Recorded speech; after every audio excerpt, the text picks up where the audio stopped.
안녕하세요. 반갑습니다. 같이 기도하겠습니다. 우리를 죄와 사망의 권세에서 구원해 주신 하나님의 은혜와 사랑 앞에 머리 숙여 감사를 올립니다. 구원받은 저희들을 변함없이 사랑해 주시고 하나님의 몸된 교회 안에서 우리를 말씀으로 양육하시며 지켜주시며 귀하게 사용해 주시는 고마우신 주님, 오늘 우리가 하나님의 말씀을 사모하는 심령으로 이곳에 왔습니다. 오늘도 우리가 신앙생활을 하는 데 있어서 꼭 필요한 말씀으로 우리에게 들려주시고 우리 마음을 깨우쳐 주시고 우리 심령에 힘과 능력 주시기를 간절히 원합니다. 모든 말씀의 시종을 주 성령께 온전히 의지하고 부탁을 드립니다. 말하는 사람의 입술과 듣는 모든 사람들의 마음을 감동 감화시켜 주시고 오직 우리 하나님께 영광이 되는 귀한 시간이 되도록 역사해 주옵소서. 우리를 사랑하시는 우리 구주 예수님 이름으로 감사하며 기도드렸습니다. 아멘. 같이 로마서 8장 말씀을 찾겠습니다.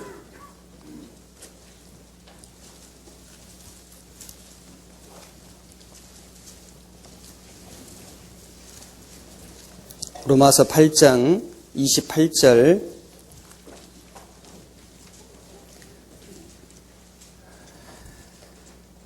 신약성경 250페이지 28절 찾으셨으면 한 절만 같이 읽겠습니다. 우리가 알거니와 하나님을 사랑하는 자 곧 그 뜻대로 부르심을 입은 자들에게는 모든 것이 합력하여 선을 이루느니라. 35절과 36절 7절까지 35절부터 37절까지도 같이 읽겠습니다. 누가 우리를 그리스도의 사랑에서 끊으리요? 환난이나 곤고나 핍박이나 기근이나 적신이나 위험이나 칼이랴. 기록된 바 우리가 종일 주를 위하여 죽임을 당케 되며 도살할 양같이 여김을 받았나이다 함과 같으니라. 그러나 이 모든 일에 우리를 사랑하시는 이로 말미암아 우리가 넉넉히 이기느니라. 오늘 말씀 주제는 하나님의 섭리와 보호입니다. 섭리라고 하는 뜻이 무엇일까요? 영어로는 providence라고 하는데 프로라고 하는 뜻은 미리, 앞에 이런 뜻이라고 하고 보여준다 그런 거니까요. 미리 보여준다, 예견, 예지하는 하나님 이렇게 말씀드릴 수 있을 것 같습니다. 하나님께서는 우주의 창조 또 사람의 창조, 인간의 모든 역사를 예견, 예지하시고 그 하나님의 뜻과 하나님의 계획대로 움직여 가시는 분이다. 운영해 가시는 분이다. 이것을 하나님의 섭리라고 말씀드릴 수 있습니다. 그래서 성경 속에는 하나님의 섭리로 가득 차 있습니다. 창조의 섭리도 있고 또 인간 역사의 섭리도 있고 또 우리를 구속하시는 섭리도 있고 또 하나님이 몸된 교회를 이끌어 가시는 섭리도 성경 속에 아주 많이 나와 있습니다. 그런데 이 모든 것을 이 짧은 시간에 다 공부할 수 없기 때문에 오늘은 그 중에서 하나님의 섭리가 가장 많이 나와 있는 성경을 위주로 해가지고 공부를 해보려고 합니다. 우선 간단히 좀 생각을 해보면은 사람의 이목구비를 좀 생각을 해보면은 눈은 앞으로 돼 있습니다. 앞으로. 그리고 눈은 이 가장 위에 있죠. 가장 위에 있습니다. 그래서 가장 위에 있는 건 뭐냐면은 가장 멀리 보라고, 가장 높이 위치를 해놓지 않았을까 생각을 해보고, 그리고 또 뒤에 있지 않고 앞에 있는 것은 뒤에 있는 것을 보지 말고 앞을 향해서 꿋꿋하게 살아가라. 그리고 귀는 두 개가 있는데 입은 하나지 않습니까? 왜 그런지 아시죠? 말하는 것보다는 듣는 것을 더 많이 하라고. 그리고 입이 있는데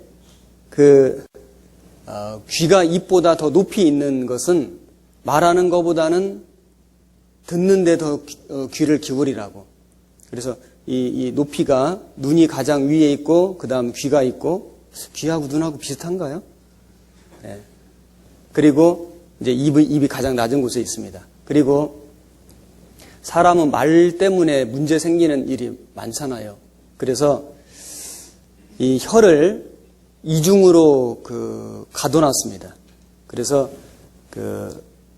치아로 이렇게 이를 완전 차단시켜 놨는데, 그런데 이 치아로 이렇게 벽을 쌓고도 마음에 안 놓였는지 또 이 입술로 성문을 꽉 닫아놨거든요.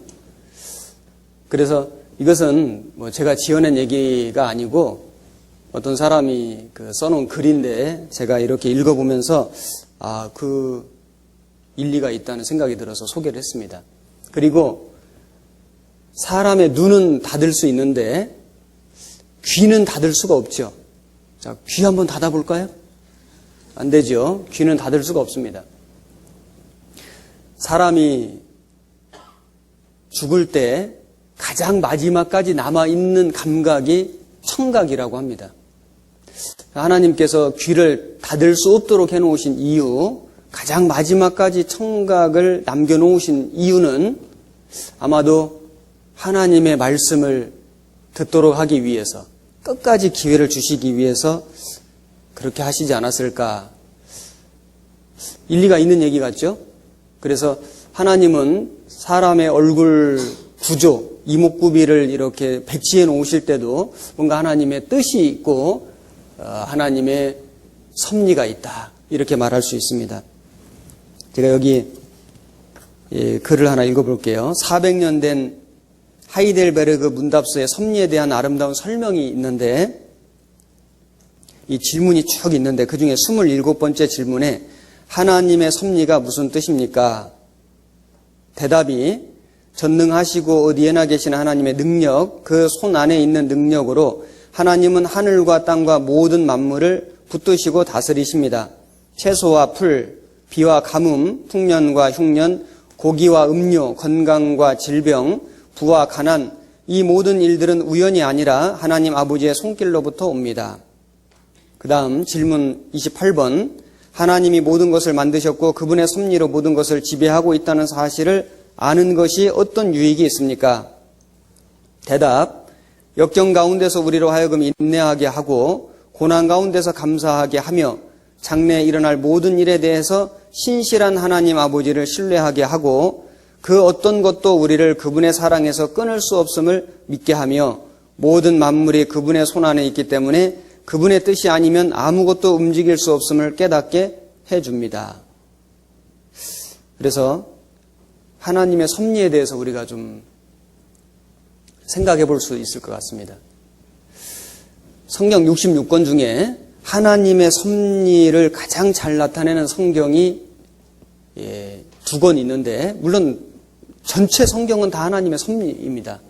그런데 그 중에도 오늘 제가 특별히 선정해서 좀 공부할 책이 2권이 있는데, 룻기하고 에스더 성경입니다. 성경 제목 중에 여인의 이름으로 그 제목이 붙은 성경도 역시 룻기하고 에스더죠. 그런데 이 룻하고 에스더는 좀 다른 점이 있습니다. 다르면서도 같은 점이 있는데, 룻은 이방 여인이죠. 그런데 이방 여인으로서 유대인 땅으로 들어갔습니다. 그래서 유대인 땅에서 보아스를 만났고, 그리고 그 보아스와 결혼해가지고 예수님의 족보에 이름이 올라갔죠. 에스더는 유대인입니다. 유대인인데 이방인의 땅으로 갔죠. 그래서 페르시아의 아하수에로 왕과 결혼을 하게 됩니다. 왕비가 되죠. 그래서 그 에스더의 믿음으로 말미암아 이스라엘 민족을 멸망 가운데서 구원하는 큰 일을 하게 됩니다. 그래서 두 사람은 좀 다른 출신을 가지고 있지만은 그러나 하나님께 귀하게 쓰임받은 면에서는 공통점이 있다고 할 수 있습니다. 그래서 이 룻기하고 에스더 성경을 좀 자세히 공부를 해보면은 하나님의 섭리, 하나님의 일을 어떻게 이루어 가시는지, 그리고 하나님의 백성들을 어떻게 보호해 가시는지를 아주 정확하게 잘 알 수 있다고 생각이 돼서 룻기와 에스더 성경을 중점적으로 공부를 해보도록 하겠습니다. 금방 우리 읽은 그 로마서 8장에 보면은 28절에 우리가 알거니와 하나님을 사랑하는 자 곧 그 뜻대로 부르심을 입은 자들에게는 모든 것이 합력하여 선을 이루느니라. 하나님의 부르심을 받은 구원받은 그리스도인 교회입니다. 모든 것이 합력하여 선을 이루느니라. 하나님의 뜻을 이루어 가는데 모든 것 속에는 주로 어떤 것이 들어가 있냐면은 이런 것이 들어가 있습니다. 35절. 누가 우리를 그리스도의 사랑에서 끊으리요? 환난이나 곤고나 핍박이나 기근이나 적신이나 위험이나 칼이랴. 사람들이 좋아하는 겁니까? 좀 싫어하는 겁니까? 좀 싫어하는 거죠. 육신적으로는 싫어하는 것들입니다. 환난이나 곤고나 핍박이나 기근이나 적신이나 위험이나 칼을 좋아할 사람은 없죠. 그런데 하나님께서는 구원받은 그리스도인들에게 이런 것을 허락하신다는 겁니다. 구원받은 하나님의 교회에게 이런 것을 허락하셔서 이런 모든 것이 합력해서 하나님의 뜻을 이루어 가신다는 겁니다. 그것이 하나님의 섭리라고 말할 수 있습니다. 룻기를 보겠습니다. 구약성경 룻기 1장 1절 보겠습니다.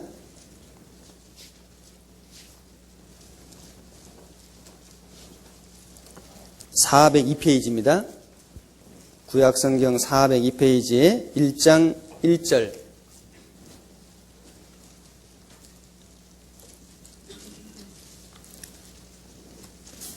찾으셨으면 제가 읽겠습니다. 사사들의 치리하던 때에 그 땅에 흉년이 드니라.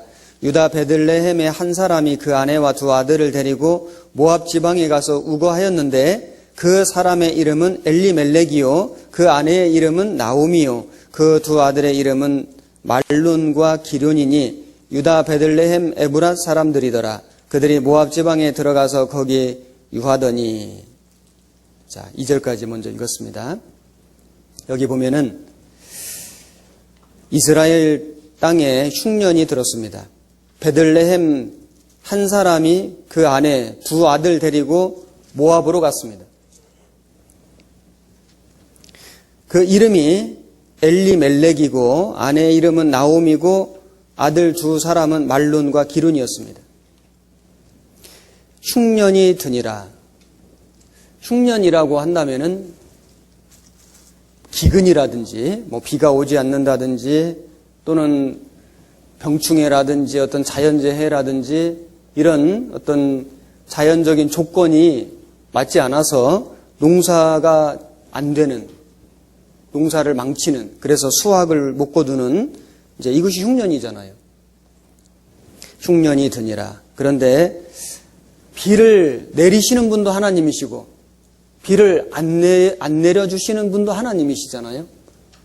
자연을 주관하시는 분이 하나님이신 겁니다. 흉년이 드는 것도 하나님의 뜻입니다. 하나님의 섭리입니다. 나중에는 하나님이 또 회복시켜 주시거든요. 우리 인생에도 흉년이 있을 수 있습니다. 사람은 경제적으로도 아주 빈곤하게 될 때가 있거든요. 경제적인 흉년이 들 수 있습니다. 사람은 신체적으로도 흉년이 들 수 있죠. 건강했던 사람이 건강을 잃어버릴 수도 있고 갑자기 어떤 사고를 만날 수도 있습니다. 사람은 인간관계에서도 흉년이 들 수 있어요. 가족 간에 문제 생길 수 있습니다. 직장에서도 문제 생길 수 있고 교회 안에서도 형제 자매들하고 문제 생길 수 있습니다. 영적인 흉년이 제일 큰 문제입니다.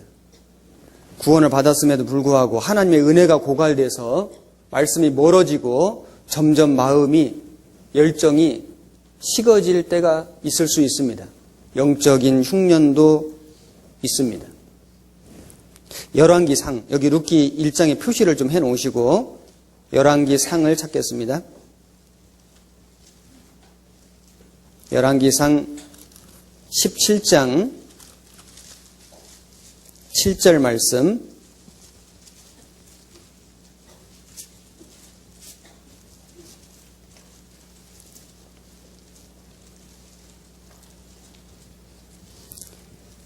(545페이지) 7절. 땅에 비가 내리지 아니하므로 얼마 후에 그 시내가 마르니라.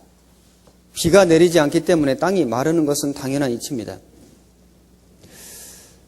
하나님 말씀은 비와 같아서 하나님의 말씀이 우리 마음을, 우리 심령을 적셔주지 아니하면은 사람의 심령은, 사람의 영혼은 점점 메말라 갈 수밖에 없습니다.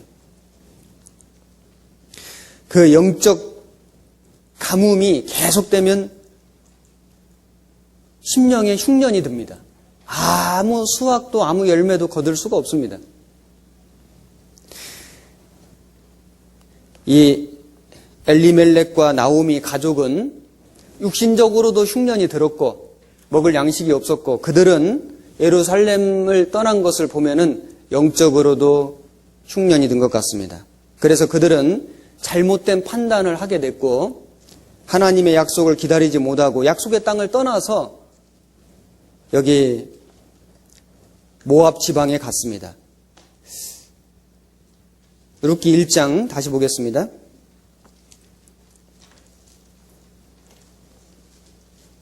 1장 6절에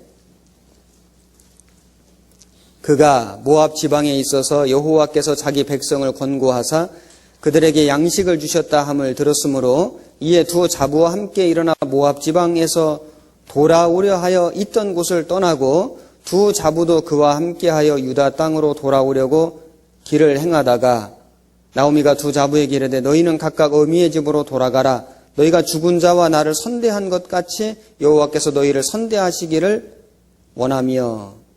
자, 여기 보면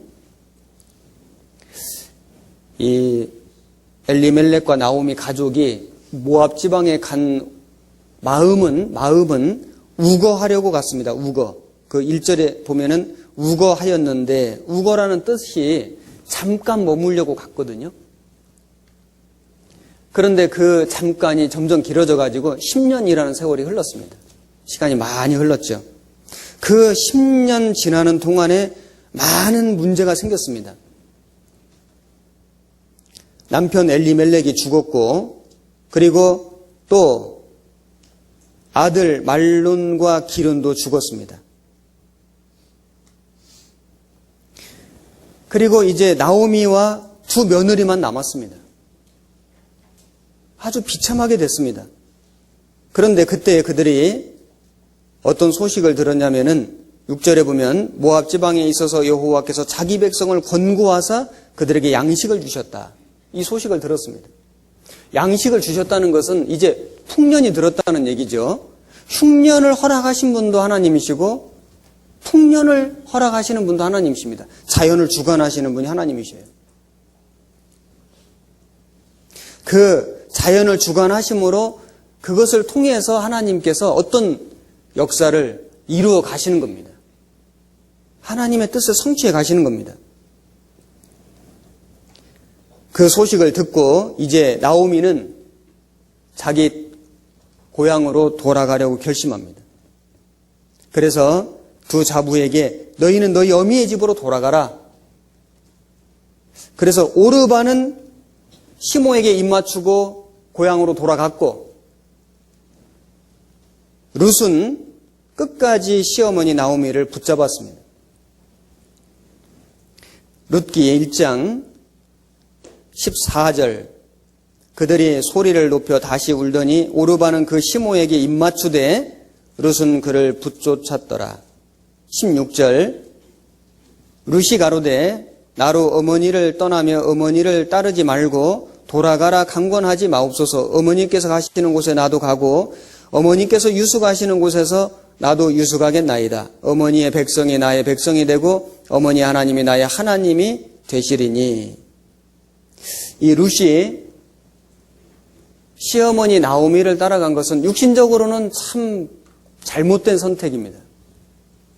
아무 소망이 없는 선택이었습니다. 그래서 그 시어머니 나오미도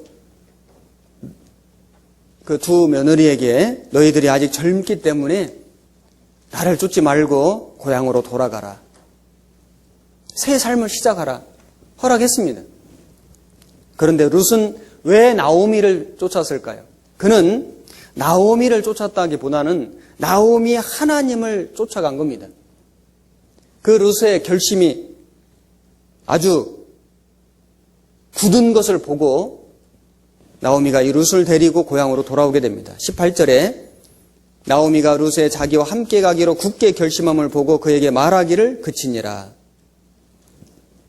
이제 고향으로 돌아오는데 나오미가 이렇게 말했습니다. 20절, 나오미가 그들에게 이르되 나를 나오미라 칭하지 말고 마라라 칭하라. 이는 전능자가 나를 심히 괴롭게 하셨음이니라. 내가 풍족하게 나갔더니 여호와께서 나로 비어 돌아오게 하셨느니라. 여호와께서 나를 징벌하셨고 전능자가 나를 괴롭게 하셨거늘 너희가 어찌 나를 나오미라 칭하느뇨 하니라. 이 나오미라고 하는 이름의 뜻은 희락이라는 뜻이고 마라라고 하는 뜻은 고난, 괴로움 이런 뜻입니다. 나오미가 하나님을 떠나니까 이름이 마라가 된 거예요. 구원받은 그리스도인이 하나님과 함께 있을 때는 기쁨이 되는데 하나님을 떠나가면은 괴로움이 됩니다. 나오미가 마라가 됐습니다. 그런데 사람이 볼 때는 실패잖아요, 실패. 사람이 볼 때는 큰 잘못이고 실수고 이 나오미는 정말 부끄럽게 된 것 같습니다. 그런데 하나님의 섭리라는 것은 사람이 볼 때는 실수고 잘못이고 실패인데 그것을 하나님은 사용하셔서 하나님의 뜻을 이루어 가신다는 겁니다. 그게 하나님의 섭리라는 거예요. 물론 나오미가 흉년을 만났음에도 불구하고 제가 예루살렘이라고 그랬네요. 베들레헴을 떠나지 않았다면은 더 좋았겠죠. 베들레헴이라는 뜻이 뭔지 아시죠? 떡집이라는 뜻이잖아요. 떡집. 하나님의 약속이 있잖아요. 그 레이건 대통령 그 미국 대통령 그 아내 이름이 낸시인데 그 유명한 사람이죠. 그 낸시 여사가 레이건이 알츠하이머병을 앓고 있을 때, 일종의 치매죠. 앓고 있을 때 이렇게 얘기를 했습니다. 아무리 현실이 힘들고 고통스러워도 당신이 없는 행복보다 당신이 있는 불행을 택하겠습니다. 멋있지 않아요? 그 적어 놓으셔요.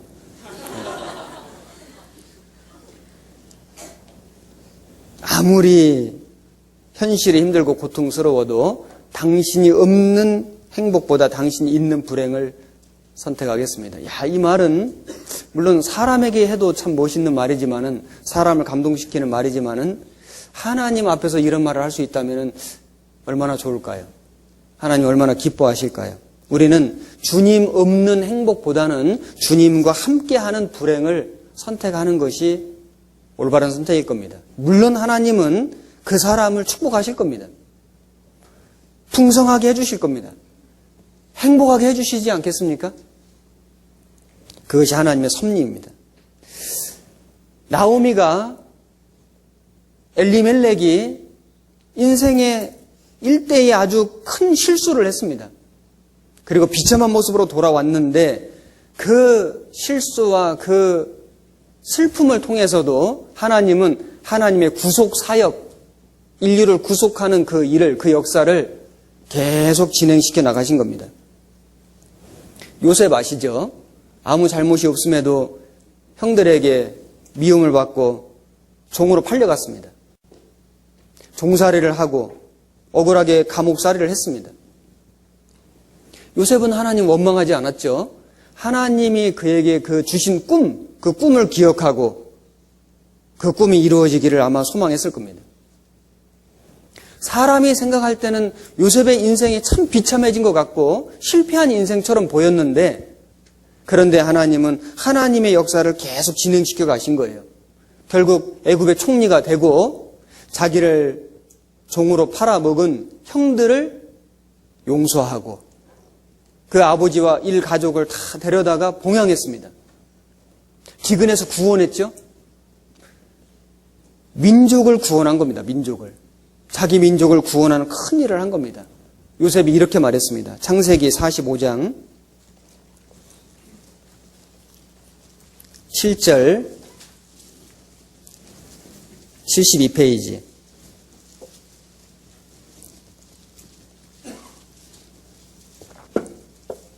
(7절에) 하나님이 큰 구원으로 당신들의 생명을 보존하고 당신들의 후손을 세상에 두시려고 나를 당신들 앞서 보내셨나니, 그런즉 나를 이리로 보낸 자는 당신들이 아니요 하나님이시라. 하나님이 나로 바로의 아비를 삼으시며 그 온 집의 주를 삼으시며 애굽 온 땅의 치리자를 삼으셨나이다. 여기 보면은 하나님이 하셨다는 거예요. 형들이 했다라고 생각하지 않았습니다. 하나님이 큰 구원으로 당신들의 생명을 보존하고 그 후손을 세상에 두시려고 나를 당신들 앞서 보내신 겁니다. 근심하는 형들을 안심시켰습니다. 시편 105장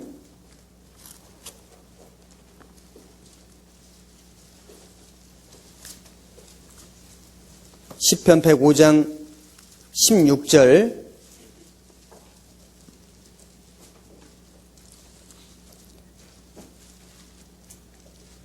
878페이지 16절.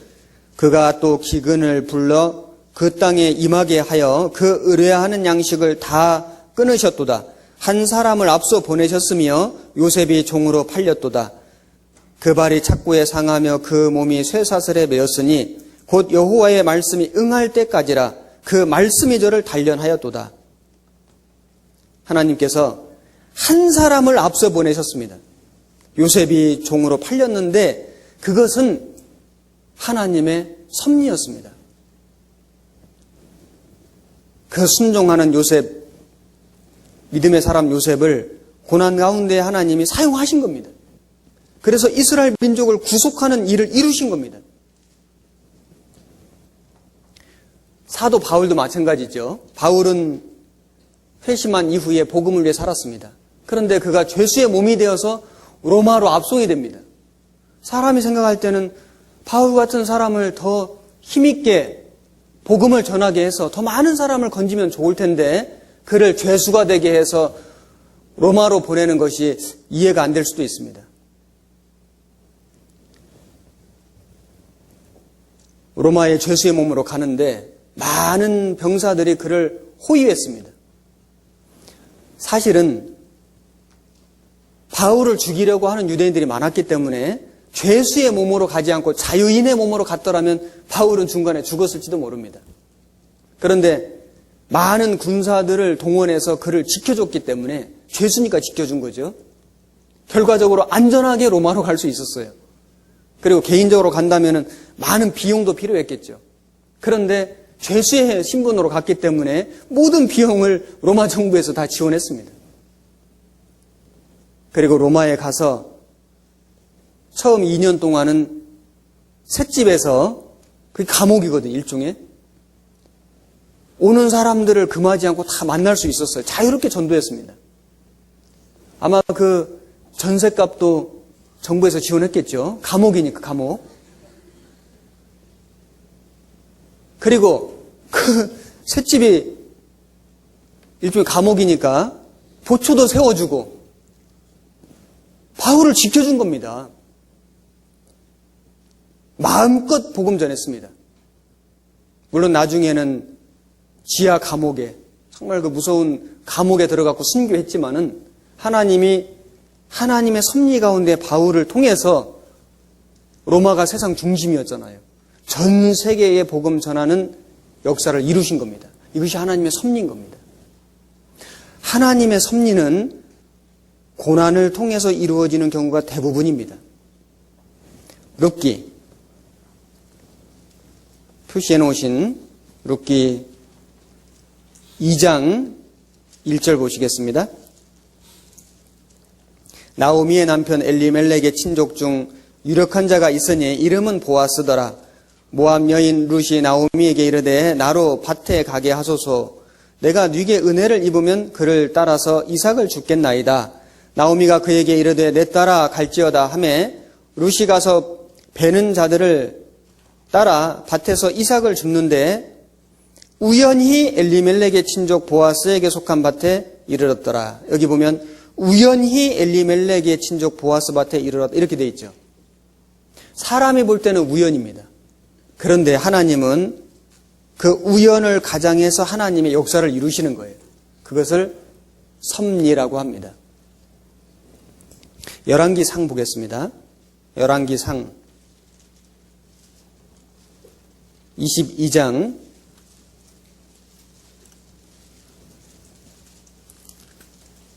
34절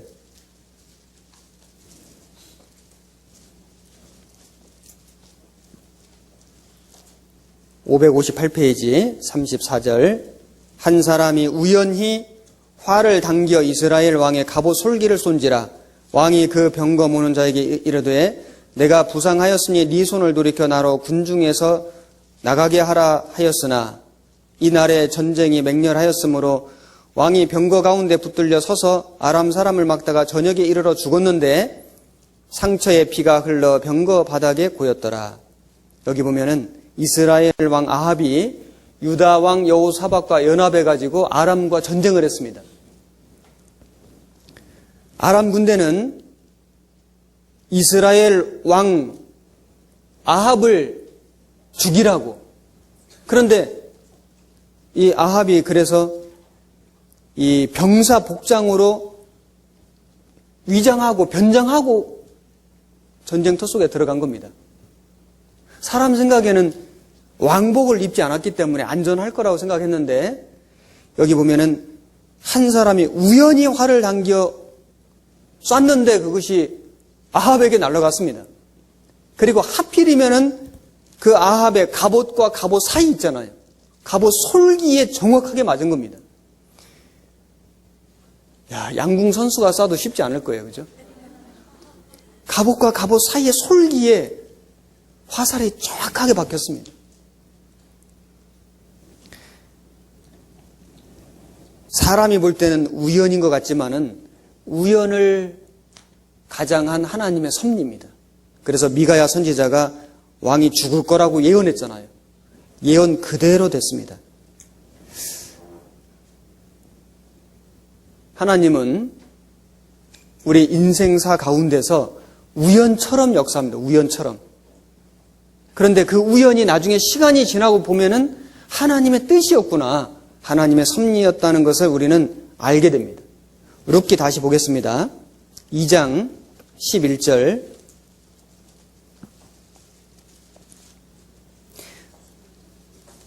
11절 보아스가 그에게 대답하여 가로되 네 남편이 죽은 후로 네가 시모에게 행한 모든 것과 네 부모와 고국을 떠나 전에 알지 못하던 백성에게로 온 일이 내게 분명히 들렸느니라.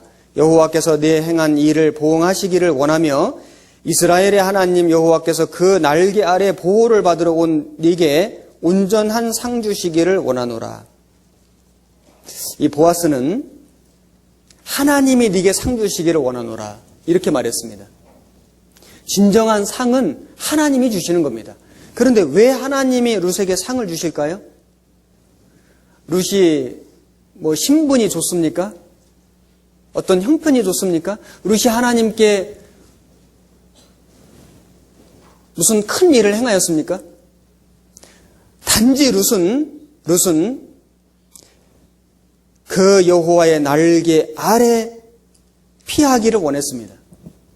그래서 보아스가 여호와께서 그 날개 아래 너를 보호받으러 온 네게 상 주시기를 원하노라. 우리도 마찬가지입니다. 우리가 하나님 앞에 온전한 상을 받을 수 있는 근거는 우리가 출신이 좋아서가 아니잖아요. 우리가 하나님 앞에 어떤 상 받을 만한 일을 해서가 아닙니다. 우리는 룻과 같은 사람인데 이방인이고 비참한 죄인이고 보잘것없는 사람인데 하나님이 우리에게 온전한 상 주시는 이유는, 그 구원을 주시는 이유는 우리가 그 하나님의 날개 아래 보호받기를 원했기 때문인 겁니다. 구원받기를 간절히 바랬기 때문입니다. 그래서 룻은 인간적으로 호소한 것이 아니라 하나님 앞에 복받기를 간절히 원했습니다. 그래서 나오미를 붙쫓은 거예요. 나오미 하나님을 쫓아온 겁니다. 보아스는 그것을 안 겁니다. 하나님은 우리가 행한 것을 따라서 구원 주시는 게 아니죠. 구원을 먼저 주시고 행하기를 원하십니다. 그리고 구원받은 뒤에도 항상 먼저 은혜를 주시는 겁니다. 그 은혜를 받은 사람이 은혜의 힘으로 하나님 일을 하도록 돼 있어요. 고린도전서 15장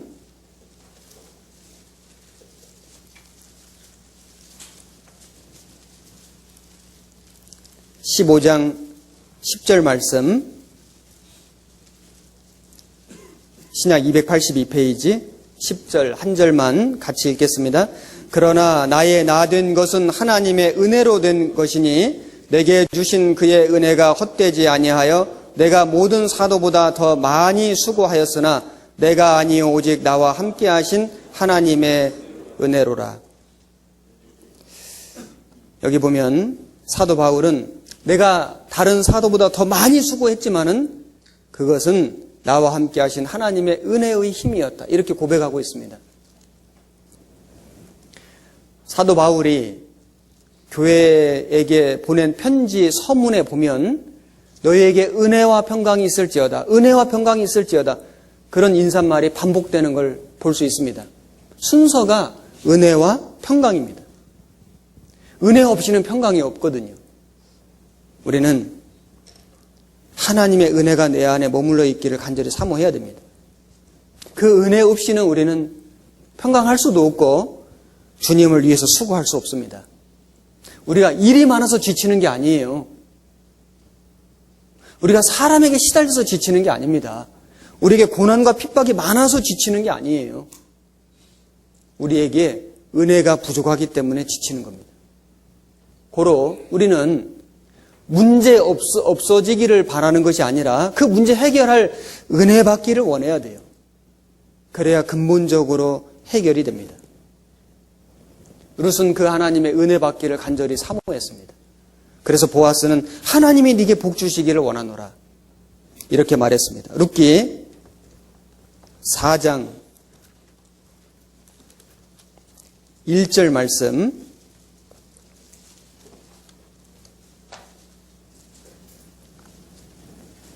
(4장 1절) 보아스가 성문에 올라가서 거기에 앉았더니 마침 보아스의 말하던 기업 물을 자가 지나는지라. 보아스가 그에게 이르되 아무여 이리로 와서 앉으라. 그가 와서 앉음에 보아스가 성읍 장로 10인을 청하여 가로되 당신들은 여기 앉으라.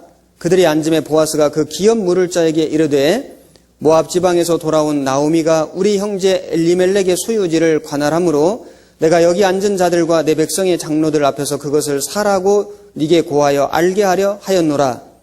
네가 물으면 물으려니와 네가 물으지 아니하려거든 내게 고하라. 고하여 알게 하라. 네 다음은 나요 그 외에는 물을 자가 없느니라. 그가 가로되 내가 물으리라. 보아스가 가로되 네가 나오미의 손에서 그 밭을 사는 날에 곧 죽은 자의 아내 모압 여인 르색에서 사서 그 죽은 자의 기업을 그 이름으로 잊게 하여야 할지니라. 그 기업 물을 자가 가로되 나는 내 기업에 손해가 있을까 하여 나를 이하여 물으지 못하노니 나의 물을 권리를 네가 취하라. 나는 물으지 못하겠노라. 6절까지. 여기 두 사람이 나오죠. 한 사람은 물론 보았습니다. 그리고 또 한 사람은 이름이 아무여입니다. 아무여. 이름이 없습니다. 이름이 아무여가 아니고 그냥 아무개야 이렇게 했다는 겁니다. 누가복음에 보면은 부자와 나사로 나오죠. 나사로는 이름이 있지 않습니까? 부자는 이름이 없습니다. 여기 두 사람이 나오는데 차이점이 뭘까요? 한 사람은 하나님의 축복을 거머쥐었습니다. 한 사람은 하나님의 축복을 받을 수 있는 기회를 놓쳐버렸습니다. 여기 기업 물은다 이런 말이 나오는데 이걸 고엘 제도라고 하거든요. 고엘. 이스라엘에 고엘 제도가 있었습니다. 고엘이라고 하는 뜻은 친족이라고 하는 뜻인데 친족으로서 행동하는 사람, 어떤 사람이 형제나 친족이 경제적으로 어려운 문제를 만났을 때 어떤 큰 어려움이 있을 때 그 문제를 해결해주는 사람, 이게 고엘입니다. 고엘. 그래서 가까운 친족부터 우선순위가 주어지는 겁니다. 그래서 권리와 의무를 다 받는 거예요. 하나님이 이 고엘 제도를 두신 이유가 있습니다. 이것도 섭리입니다. 이것은 예수님의 모형이거든요. 여기 표시해 놓으시고 레위기를 찾겠습니다. 레위기 25장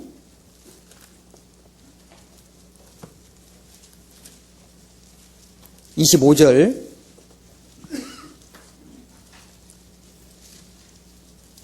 186페이지 구약성경 레위기 25장 25절 만일 너희 형제가 가난하여 그 기업 얼마를 팔았으면 그 근족이 와서 동족에 판 것을 물을 것이요 만일 그것을 물을 사람이 없고 자기가 부요하게 되어 물을 힘이 있거든 그 판 해를 계수하여 그 남은 값을 산자에게 주고 그 기업으로 돌아갈 것이니라.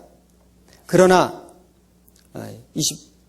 28절 그러나 자기가 물을 힘이 없으면 그 판 것이 휘년이 이르기까지 산자의 손에 있다가 휘년에 미쳐 돌아올지니 그가 곧 그 기업으로 돌아갈 것이니라.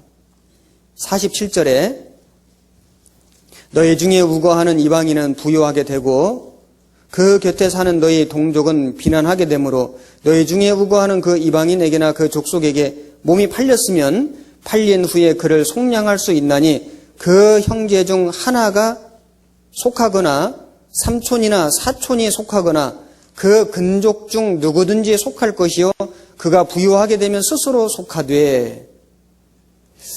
자, 그래서 경제적으로 어려움이 있거나 아니면 종으로 팔렸거나 했을 때 그것을 구속해주는 제도, 이것을 고엘 제도라고 합니다. 이 르세게는 가장 가까운 근족이 있었는데 그 아무여입니다. 아무여가 우선순위가 있었어요. 그 다음이 보아스였습니다. 그런데 그 아무여라는 사람은 처음에 그 기업을 내가 물으겠다 얘기를 했는데 자세한 내용을 들어보니까 손해가 있을까 싶으니까 포기했습니다. 나는 하지 못하겠노라. 그런데 보아스는 손해가 있을 것을 알았지만은 그 룻이 하나님을 경외하는 사람이었기 때문에 그 룻을 자기의 아내로 맞이했습니다. 그 기업을 물렀습니다. 이 보아스는 물론 예수님의 모형입니다. 그 기업을 물기 위해서는 조건이 필요해요. 어떤 조건이 필요하냐면 일단 자원하는 마음이 있어야 됩니다. 억지로 하지 않거든요. 자원하는 마음이 있어야 되고 그리고 친족이어야 됩니다. 그리고 능력이 있어야 돼요. 갚아줄 능력이 있어야 됩니다. 예수님은 우리를 죄에서 구원하시기를 자원했습니다. 그래서 이 세상에 오셨어요. 예수님은 우리의 친족이 되십니다. 하나님의 형상을 따라서 우리를 만드셨고 그 하나님의 사람 몸을 입고 우리와 같은 형상을 입고 이 세상에 오셨습니다. 그리고 이름이 임마누엘이잖아요. 하나님이 그와 함께 계신다. 예수님에게 능력이 있었습니다. 자, 보아스는 기업을 기꺼이 물렀습니다. 그 결과 엄청난 축복이 그에게 주어진 겁니다. 어떻게 됐습니까? 룻기 4장 21절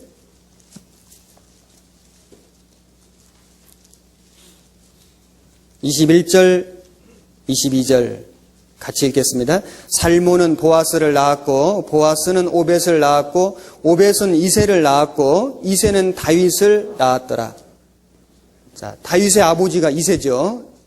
이새 아버지가 오벳이고 오벳 아버지가 보아스입니다. 그러니까 보아스는 다윗의 증조 할아버지가 되죠. 그리고 그 다윗의 후손으로 예수님이 오셨잖아요. 보아스는 그리고 룻은 예수님의 족보에 올라갔습니다. 자, 생각해 보셔요. 나오미와 엘리멜렉은 흉년을 피해서 모압으로 이주했습니다. 거기서 남편이 죽고 두 아들이 죽었습니다. 참 비참하게 됐습니다. 정말 부끄럽게 됐습니다. 그래서 내 이름을 말하라 하라. 룻은 그 희망 없는, 그 소망 없는 늙은 시어머니를 따라서 왔는데 나오미 하나님을 쫓아온 겁니다.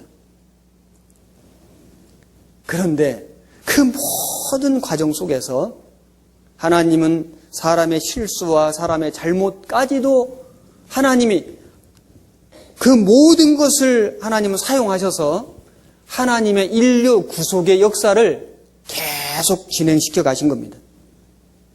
그것이 하나님의 섭리인 겁니다. 에베소서 1장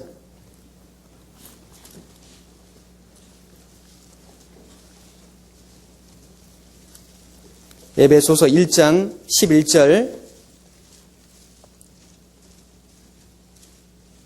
310페이지 한 절 같이 읽겠습니다. 모든 일을 그 마음의 원대로 역사하시는 자의 뜻을 따라 우리가 예정을 입어 그 안에서 기업이 되었으니 모든 일을 그 마음의 원대로 역사하시는 자의 뜻을 따라 하나님은 모든 일을 하나님의 원대로 그 마음에 정하신 대로 역사하시는 분입니다. 참 놀랍지 않습니까? 그것이 하나님의 섭리입니다. 보아스와 아무여, 언뜻 생각하면은 아무여가 현명한 판단한 것 같습니다. 왜냐하면은 현실적으로 손해 볼 일 안 했잖아요. 그런데 그 아무여라는 사람은 누군지는 몰라요. 아무여이기 때문에 룻의 남편 될 수 있는 기회를 놓쳤죠. 예수님 족보에 올라갈 수 있는 영광을 놓쳤죠. 인류 역사 속에 정말 영원히 그 이름이 남을 수 있는 그 기회를 놓쳤지 않습니까? 지금도 이 아무여 같은 사람이 얼마나 많은지 모릅니다. 그렇죠? 육신적인 손해가 좀 있을까 해서 말씀 듣는 것을 싫어해요. 시간 못 냅니다. 말씀을 들어도 구원받을 수 있는 기회가 주어졌는데 세상적인 손해가 있을까 해서 그걸 거절해요. 구원을 받았는데도 불구하고 현실적인 문제 때문에 신앙생활을 게을리하고 소홀히 하고 심지어 교제와 교회를 떠나는 사람도 있습니다. 아무여 같은 사람이라고 할 수 있죠. 보아스는 기꺼이 기업을 물렀습니다. 현실적으로는 손실이 있는 것 같아 보였지만은 그는 엄청난 축복을 받은 겁니다. 우리는 이 세상에서 유명한 사람보다는 하나님 앞에서 유명한 사람이 돼야 돼요. 이 세상에서는 우리가 아무여라고 불려도 괜찮지만은 하나님 앞에서는 아무여라고 불리면 안 되잖아요. 이름 되면 알만한 사람들이 세상에 얼마나 많습니까? 사람들은 명예심이 있습니다. 우리도 그런 마음은 본성 속에 있죠.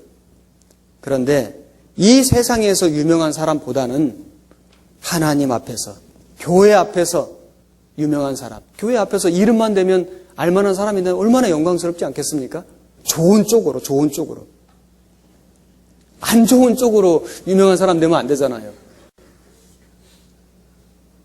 그래서 이 룻기를 쭉 정리를 해보면은 룻기 1장하고 룻기 4장은 완전 반전됩니다. 하나님이 우리 인생에게 주시는 복 중에 제일 좋은 복이 전화이복. 전화이복. 하나님은 역전의 명수입니다. 역전의 명수. 반전의 드라마를 이끌어 가시는 분이 하나님이셔요. 그래서 룻기 1장은 슬픔의 눈물이 나왔죠. 그런데 룻기 4장에는 기쁨의 얼굴들이 나옵니다. 룻기 1장에는 장례식이 나오잖아요. 장례식. 남편도 죽고 아들도 죽고 계속 죽은 겁니다. 그런데 룻기 4장에는 결혼식이 나오잖아요. 룻기 1장에는 불안이 있었고 슬픔이 있었고 괴로움이 있었습니다. 그런데 룻기 4장에 가면은 기쁨이 있고 안전이 있고 사랑이 있잖아요. 그래서 하나님은 인간의 실수와 잘못에도 불구하고 그 슬픔과 역경을 딛고 일어설 때 하나님은 하나님의 뜻을 이루어 주실 뿐만 아니라 그 사람에게 축복 주시는 분이라는 걸 알 수 있습니다. 그리고 이 룻기에 나오는 이 사람들을 보면은 교회 모형이 됩니다. 교회. 그래서 그 엘리멜렉은 이름의 뜻이 뭐냐면 나의 하나님은 왕이다 이런 뜻입니다. 이름의 뜻이. 그리고 나오미는 아까 말씀드렸죠. 기쁨, 희락 이런 뜻이고 두 아들 말론과 기론 이름이 좀 어렵죠. 말론과 기론이 있는데 노래 또는 장식 이런 뜻입니다. 노래와 장식. 그래서 이 모압에서 이제 엘리멜렉도 죽고 말론과 기론도 죽었죠. 하나님은 나의 왕이시다. 이스라엘 민족이 불순종함으로 말미암아 다른 나라의 그 지배받는 삶을 계속 살았잖아요. 처음에 바벨론에게 지배받았습니다. 하나님은 나의 왕이신데 지배를 받았습니다. 침략을 받았습니다. 망하게 됐습니다. 죽은 겁니다. 말론과 기론도 죽었잖아요. 노래가 그치고 장식이 다 떼어진 겁니다. 그래서 나오미가 희락 기쁨이었는데 돌아올 때는 마라가 됐잖아요. 마라. 이스라엘 백성들이 바벨론 포로됐다가 돌아올 때는 아주 비참하게 돌아왔습니다. 그 뒤로도 계속 불순종으로 말미암아 고난의 역사를 이어갔습니다. 그런데 룻은 교회 모형이 됩니다. 룻은 외국인이었죠. 외국인. 말은 이방인입니다. 룻은 이스라엘 중에는 분깃이 없습니다. 이방인들은 원래 분깃이 없었습니다. 그런데 이 룻이 여호와의 날개 아래 피하기를 간절히 사모했고 나오미 하나님을 붙쫓았습니다.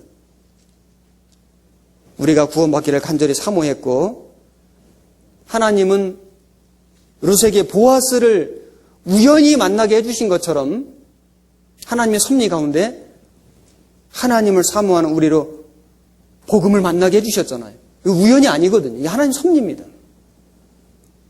그래서 이 룻은 보아스에게 은혜 얻기를 간절히 바랬고 보아스는 기꺼이 기업을 물렀습니다. 손해를 감수하고 예수님 모형이잖아요. 그 아무여는 누굴까요? 아무여. 아무여는 율법입니다. 율법. 아무여는 가까운 친족은 되지만은 그러나 그 외국인 그 룻을 받아주지 않았습니다. 율법은 틀린 건 아닙니다. 율법은 올바른 거잖아요. 그런데 율법은 죄인을 구속할 수 없습니다. 구원할 수 없습니다. 아무여는 율법의 그림자입니다. 그래서 룻은 이제 자기 친척 아비 고향 집을 떠나서 하나님을 쫓아서 이스라엘로 왔습니다. 하나님을 사랑했기 때문에 모든 걸 버린 겁니다. 하나님이 그에게 하나님의 영광으로 축복으로 갚아주셨습니다. 우리도 마찬가지죠. 구원받을 때 세상 걸 포기하는 게 있어야 되거든요. 세상을 사랑하는 사람은 구원받을 수 없습니다. 구원받은 이후에도 자기 십자가를 지고 세상 것을 좀 내려놓고 포기할 때 하나님이 그에게 축복하십니다. 그를 통해서 하나님이 일하십니다. 이것이 룻기를 통해서 나타난 하나님의 섭리라고 말씀드릴 수 있습니다. 자, 에스더 보겠습니다. 에스더.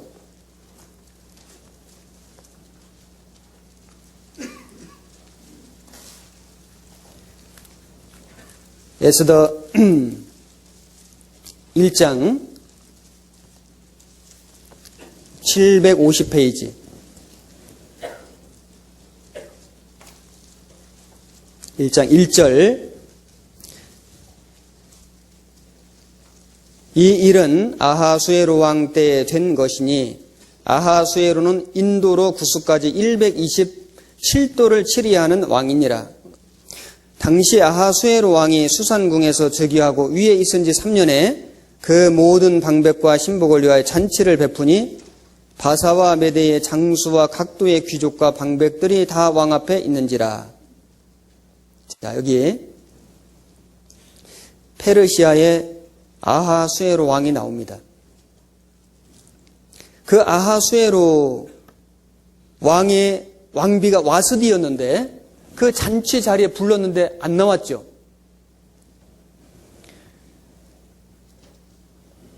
여자들이 가장 그 남자들에게 원하는 건 사랑입니다. 사랑.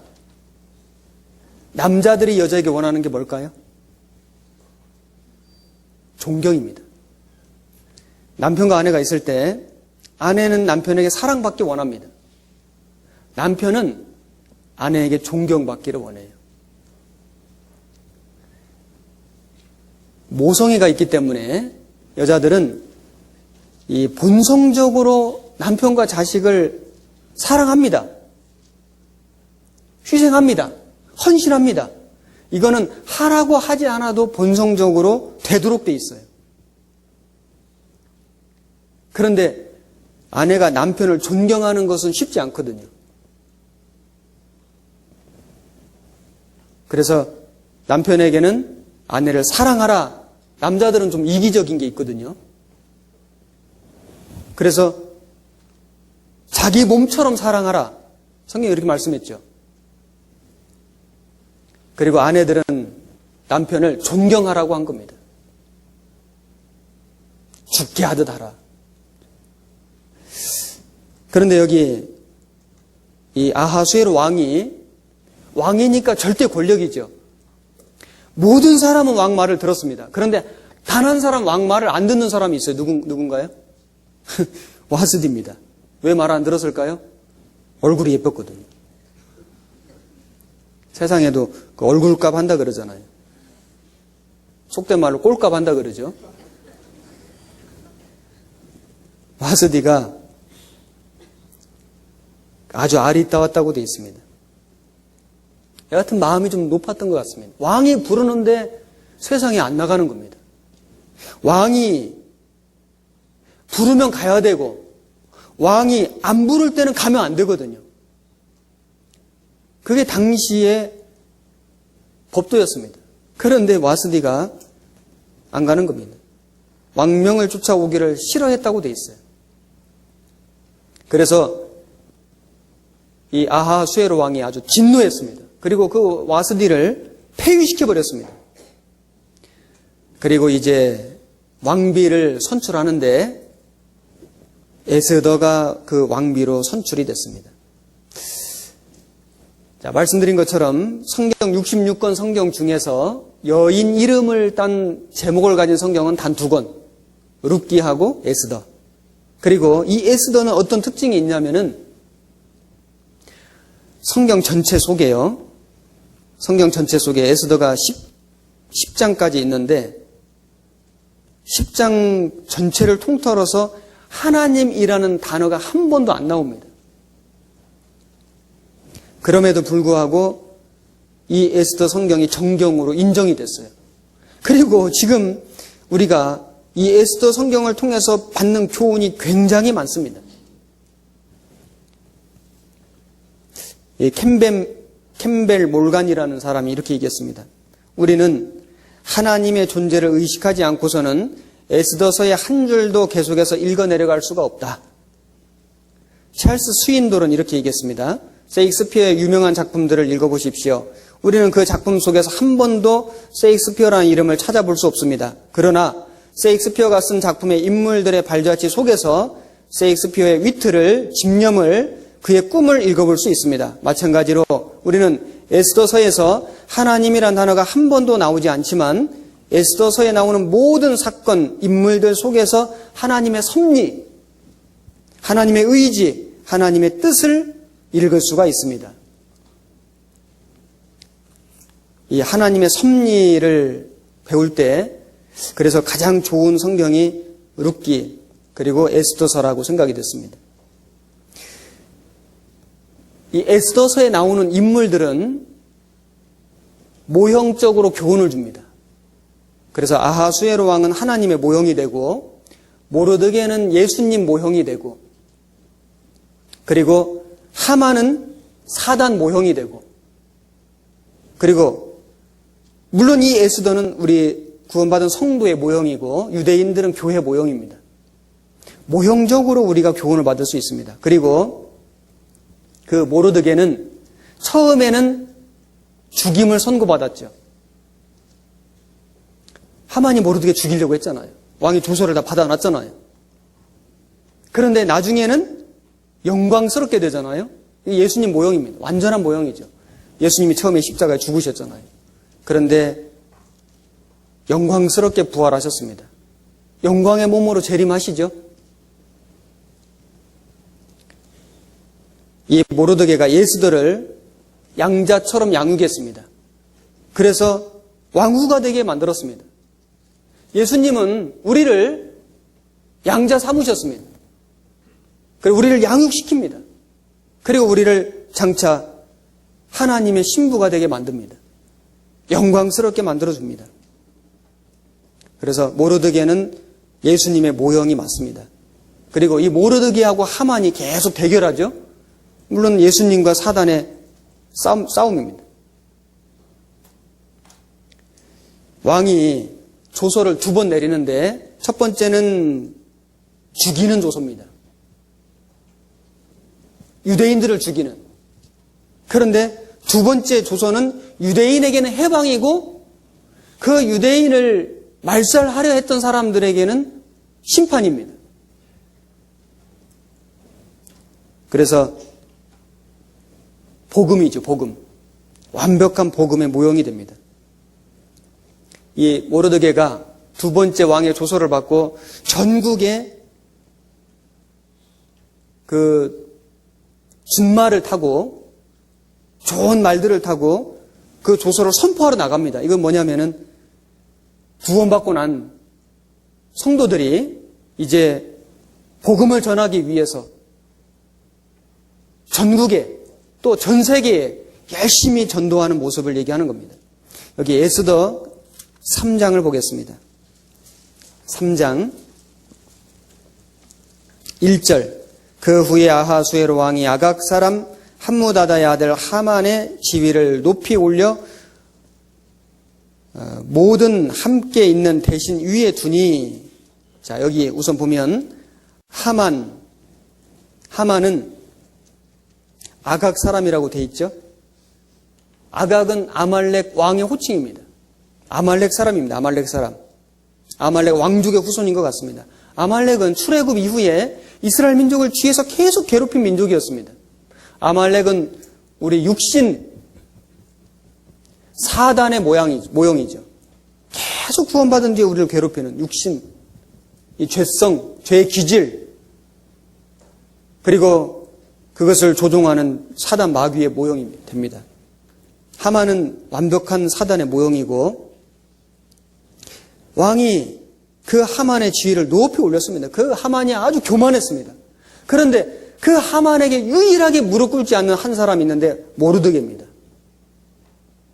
너무너무 미웠습니다. 그 모르드게가 누군가 봤더니 유대인인 겁니다.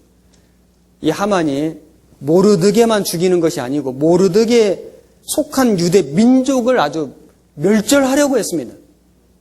그래서 음모를 꾸몄습니다. 6절.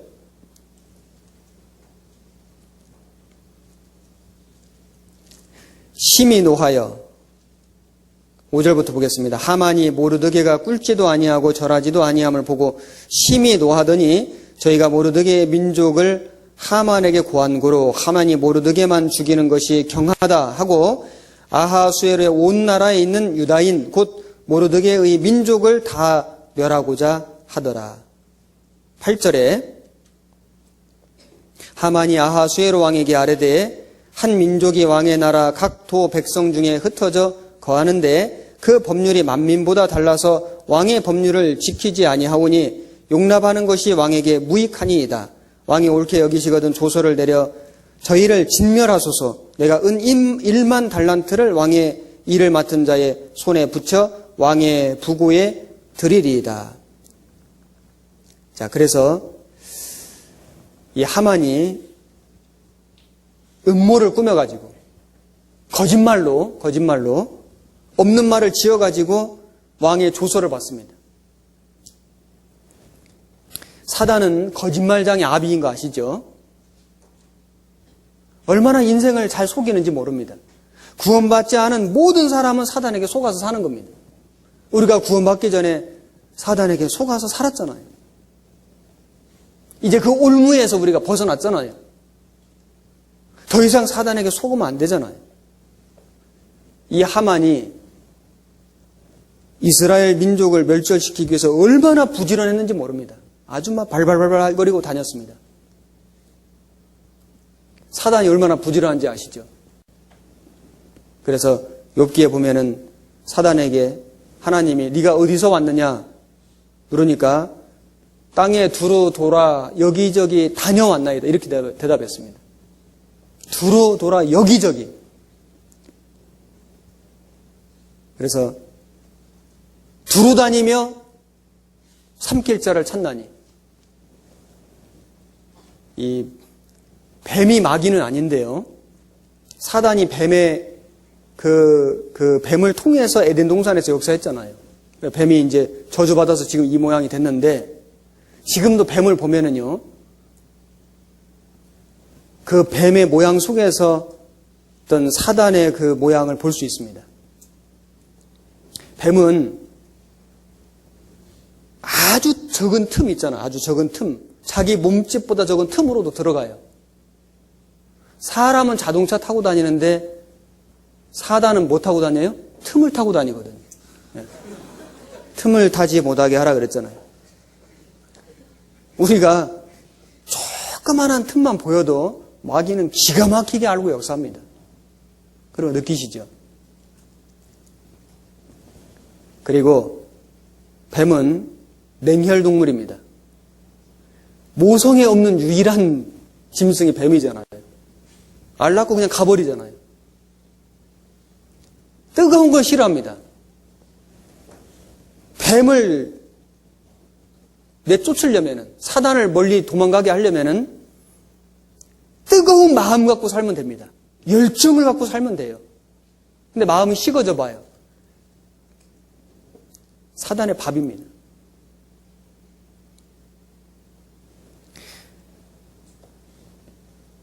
이 하만은 이 사단의 모형이었습니다. 그리고 에스더 2장 그 옆에 19절 처녀들을 다시 모을 때에는 모르드게가 대궐 문에 앉았더라. 에스더가 모르드게의 명한 대로 그 동족과 민족을 고하지 아니하니 저가 모르드게의 명을 양육받을 때와 같이 쫓음이더라. 모르드게가 대궐 문에 앉았을 때에 문 지킨 왕의 넷이 빅단과 데레스 두 사람이 아하수에로 왕을 원한하여 모살하려 하거늘 모르드게가 알고 왕후 에스더에게 고하니 에스더가 모르드게의 이름으로 왕에게 고한지라. 사실하여 실정을 얻었으므로 두 사람을 나무에 달고 그 일을 왕의 앞에서 궁중일기에 기록하니라. 자, 여기 모르드게는 에스더의 사촌 오빠였습니다. 그런데 그가 대궐문에 앉았을 때 아마 어떤 그 일을 한 것 같습니다. 우연히 앉은 것이 아니고 고정적으로 앉아 있었던 것 같습니다. 페르시아의 어떤 그 관리였을 수도 있습니다. 대궐문에 앉았는데 문지킨 왕의 넷이 빅단과 데레스가 왕을 모살하려는 음모를 듣게 됐어요. 왕을 모살하려는 음모는 크게 얘기합니까? 조그맣게 얘기합니까? 아이, 조그맣게 얘기하잖아요. 아주 은밀하게 얘기했을 거 아니겠습니까? 그런데 모르드게가 그 왕을 모살하려는 그 음모를 알아챘다는 뜻은 모르드게는 정말 성실하게 자기 맡은 일을 하고 있었다라는 생각이 듭니다. 그래서 모르드게는 그 사실을 왕후에게 고하고 조사해보니까 사실로 그 인정이 돼가지고 그들은 나무에 달고 사형받고 궁중 일기에 그 사실이 기록이 됐습니다. 그런데 상은 못 받았어요. 아니, 생각을 해보셔요. 왕을 죽이려는 그 음모를 그걸 알려가지고 왕이 목숨을 건졌다면은 사실 엄청난 상을 받아야 되잖아요. 그런데 그 일로 모르드게는 아무 칭찬도 아무 상도 받지 못했습니다. 인간적으로 본다면 좀 서운하죠. 이것도 하나님의 섭리입니다. 하나님은 하나님의 때에 하나님의 방법으로 상을 주시는 겁니다. 요셉이 그 감옥에 갇혔을 때 술 맡은 관원장하고 떡 굽는 관원장이 같이 갇혀 있었는데 그 술 맡은 관원장이 그 관원장이 다시 전직이 회복될 것을 해몽해 줬잖아요. 그리고 나를 기억해 달라고 부탁했습니다. 그런데 성경을 읽어보면은 그 술 맡은 관원장이 요셉을 기억지 않고 잊었더라. 이렇게 돼 있어요. 요셉이 그 술 맡은 관원장이 석방이 되고 그 전직이 관직이 회복됐을 때 감옥 안에서 좀 기다렸지 않았을까요? 야, 나를 좀 생각해 주면 좋을 텐데, 내가 얼마나 억울한 죄를 누명을 쓰고 여기 온 거를 좀 얘기해 주면 좋을 텐데, 꿈까지 해석해 줬잖아요. 전직이 회복이 됐잖아요. 왕 앞에 섰잖아요. 그런데 그 술 맡은 관원장이 요셉을 잊어버렸습니다. 그런데 시간이 지나서 왕의 꿈을 해석해 주는 일이 생겼을 때 술 맡은 관원장이 생각이 났어요. 자기 꿈 해석해 준 요셉이요. 그를 데려와서 왕의 꿈을 해석하게 하고 총리가 됐잖아요. 하나님 섭리잖아요. 사람은 잊었을지 몰라도 하나님은 잊지 않으셨잖아요. 더 큰 상급으로, 더 엄청난 영광으로 갚아주셨잖아요. 그것이 하나님의 섭리입니다. 우리도 마찬가지죠. 우리가 구원받고 주님의 교회 안에서 나름대로 열심히 수고하고 봉사하고 헌신하고, 그런데 어떤 때는 그 상급이 바로바로 주어지지 않을 수 있습니다. 아무도 몰라주고 인정도 못 받고 칭찬도 못 받고. 그런데 두고 보셔요. 시간이 지나면은 하나님의 때에 하나님의 방법으로 틀림없이 갚아주십니다. 그것이 하나님의 섭리입니다. 에스더 6장 1절, 이 밤에 왕이 잠이 오지 아니하므로 명하여 역대 일기를 가져다가 자기 앞에서 읽히더니 그 속에 기록하기를 문지킨 왕의 두 내시 빅다나와 데레스가 아하수에로 왕을 모살하려 하는 것을 모르드게가 고발하였다 하였는지라. 왕이 가로되 이 일을 인하여 무슨 존귀와 관작을 모르드게에게 베풀었느냐. 시신이 대답하되 아무것도 베풀지 아니하였나이다. 왕이 가로되 누가 뜰에 있느냐. 마침 하만이 자기가 세운 나무에 모르드게를 달기를 왕께 구하고자 하여 왕궁 바깥들에 이른지라. 자, 여기 보면 밤에 왕이 잠이 오지 않았습니다. 잠이 오는 것도 하나님의 뜻이고 잠이 안 오는 것도 하나님의 뜻입니다. 하나님이 사랑하는 자에게 잠을 주신다 그랬죠. 잠이 오고들랑 주무시고 잠이 안 오고들랑 괴로워하지 말고 좀 깨서 기도하고 성경 읽고 하면 또 금방 잠이 와요.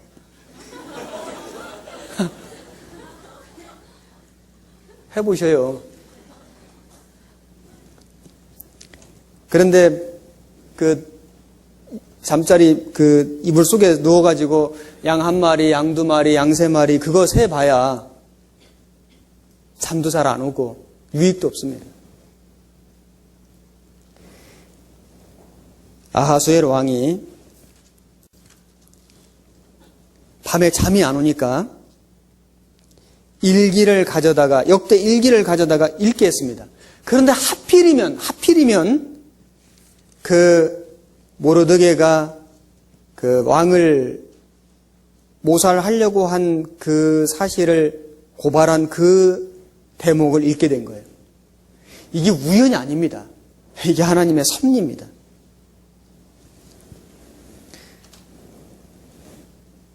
하나님은 반전의 드라마를 쓰시는 분이에요. 대역전극의 명수입니다. 어떤 사람이 배를 타고 가다가 풍랑을 만났답니다. 배가 파손되고 자기 한 사람만 살았는데 무인도에 떨어진 겁니다. 야, 이제 이 무인도에 내가 얼마 동안 살지 알 수가 없습니다. 그래서 이 사람이 한 달 넘도록 고생을 해가지고 그래도 혼자 살 수 있는 오두막을 하나 지어놨습니다. 그리고는 이제 먹을 것을 구하기 위해서 숲 깊은 곳에 들어갔는데 멀리서 보니까 막 불길이 치솟는 거예요. 와서 보니까 그 오두막집이 잿더미가 됐습니다. 얼마나 허망했겠습니까? 아니 무인도에 난파돼가지고 겨우겨우 한 달 넘도록 고생해가지고 지어놓은 오두막집이 며칠 살지도 못하고 그냥 홀라당 불에 타버렸습니다. 너무나 낙심하고 절망해가지고 이제 밤이 됐는데 겨우 어디 잠자리 하나 만들어가지고 이제 눈을 붙이고 있는데 잠이 어렴풋이 들었는데 새벽녘에 사람들 소리가 막 들리는 겁니다. 그래서 벌떡 일어나서 보니까 저쪽에 해안가에 보트를 타고 사람들이 막 오는 겁니다. 그래서 달려가서 막 소리를 지르면서 구조를 요청했습니다. 그래서 이 사람이 이제 구조가 됐습니다. 그 보트 타고 온 사람들한테 물었습니다. 아니, 어떻게 이 섬에 오게 되냐고. 그 사람들이 하는 말이 우리가 큰 배를 타고 항해하고 있는데 어디서 불길이 치솟더라는 겁니다. 아, 저 섬에 누가 구조를 요청하나 보다. 그래서 보트 타고 지금 왔다는 겁니다. 만약에 그 오두막집이 안 탔더라면은 그 사람은 거기서 뭐 조금 더 편안히 살 수는 있었을는지는 모르지만은 구조는 못 됐을 겁니다. 사람이 생각할 때 그 슬픔이, 그 고난이, 그 시련이 더 큰 영광과 축복으로 돌아올 수 있다는 겁니다. 그리스도인의 삶 속에 그런 일들이 너무나 많습니다. 성경 속에 그런 일들로 꽉 차 있습니다. 주님의 삶이 그랬습니다.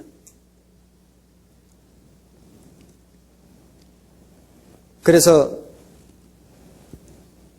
모르드게는 엄청난 공을 세웠지만은 왕의 목숨을 살려줬지만은 그 당시에는 아무 상도 받지 못하다가 이제 결정적일 때 하나님이 그 왕이 모르드게에게 상을 줍니다. 여기 6장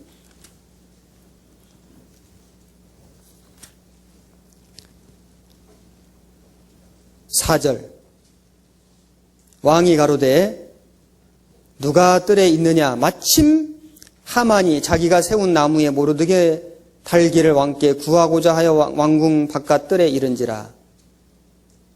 시신이 고하되 하만이 뜰에 섰나이다. 왕이 가로되 들어오게 하라 하니. 자, 여기 보면 마침 그랬죠. 마침. 이게 우연이 아닙니다. 이게 하나님 섭리입니다. 이 새벽에 하만은 왜 이렇게 일찍 출근을 했냐면은 이제 자기 집에 나무를 세워놓고, 이게 이제 일종의 십자가입니다. 서형대죠.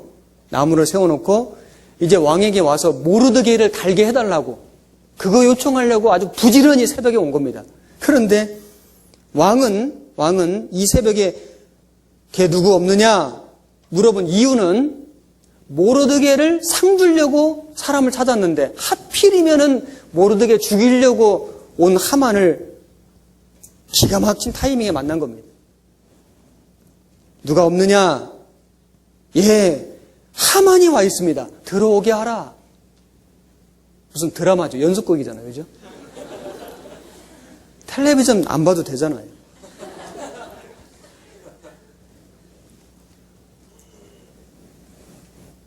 (6절에)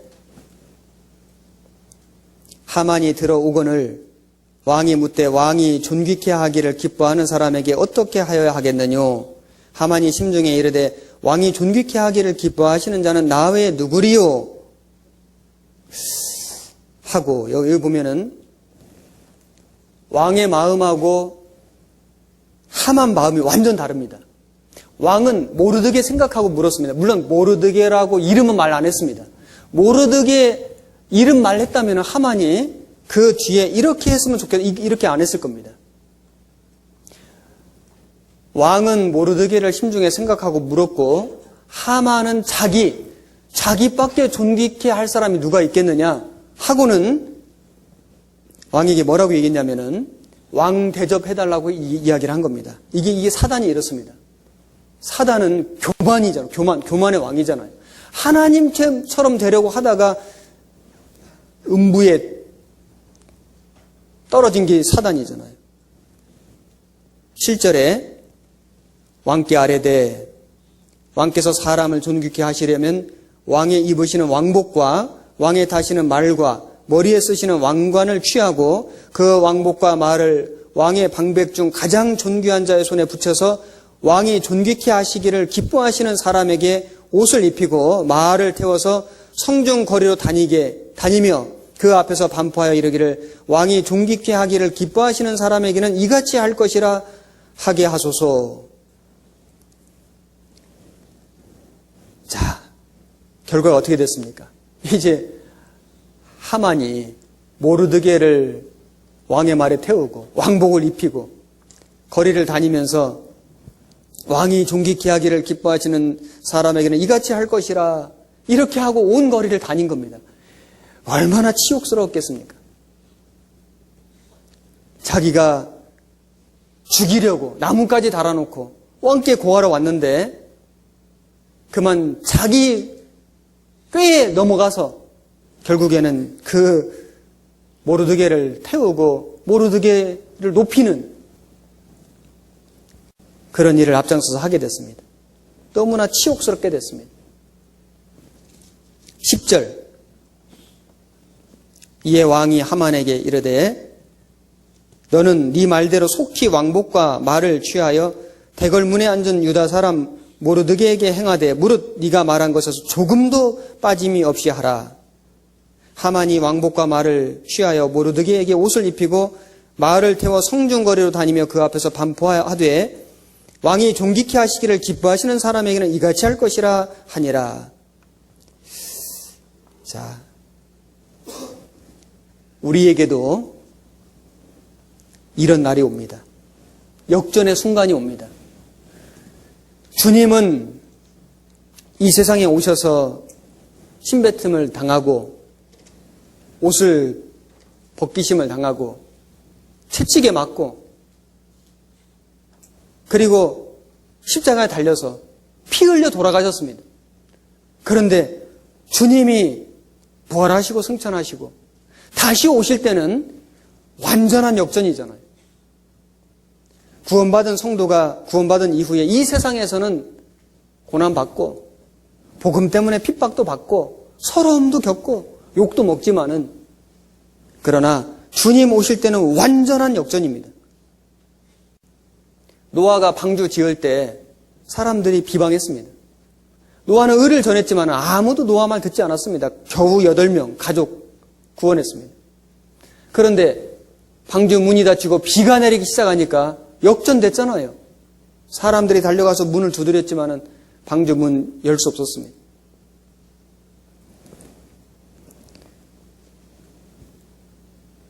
축구 경기나 어떤 운동 경기에 보면 전반전, 후반전이 있잖아요. 이생은 전반전입니다. 전반전에서 좀 져도 후반전에서 역전시키면 되잖아요. 후반전이 있잖아요.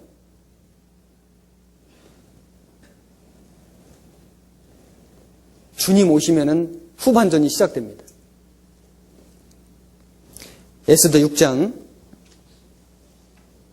12절 모르드게는 다시 대궐 문으로 돌아오고 하만은 번뇌하여 머리를 싸고 급히 집으로 돌아와서 자기의 당한 모든 일을 그 아내 세레스와 모든 친구에게 고하매 그중 지혜로운 자와 그 아내 세레스가 가로되 모르드게가 과연 유다 족속이면 당신이 그 앞에서 굴욕을 당하기 시작하였으니 능히 저를 이기지 못하고 분명히 그 앞에 엎드러지리이다. 아직 말이 그치지 아니하여서 왕의 내시들이 이르러 하만을 데리고 에스더에 베푼 잔치에 빨리 나아가니라. 이 하만은요, 이런 굴욕을 받고도 뉘우치지 않았습니다. 회개하지 않았습니다. 돌이키지 않았습니다. 마귀는 회개 안 합니다. 오히려 하만은 집에 가서 어찌할꼬 의논했습니다. 위로받기를 원했습니다. 그런데 들리는 대답은 아무 소망 없는 대답만 돌아왔습니다.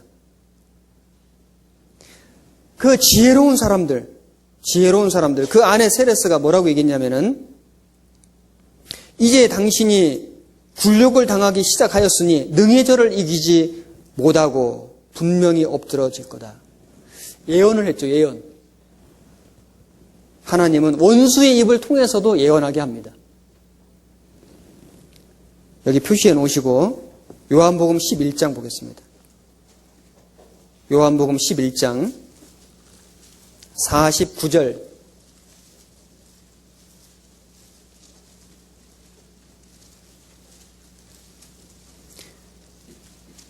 167페이지 49절 그 중에 한 사람 그해 대제사장인 가야바가 저희에게 말하되 너희가 아무것도 알지 못하는도다. 한 사람이 백성을 위하여 죽어서 온 민족이 망하지 않게 되는 것이 너희에게 유익한 줄을 생각지 아니하는도다 하였으니 이 말은 스스로 함이 아니요 그 해의 대제사장이므로 예수께서 그 민족을 위하시고 또 그 민족만 위할 뿐 아니라 흩어진 하나님의 자녀를 모아 하나가 되게 하기 위하여 죽으실 것을 미리 말함이러라.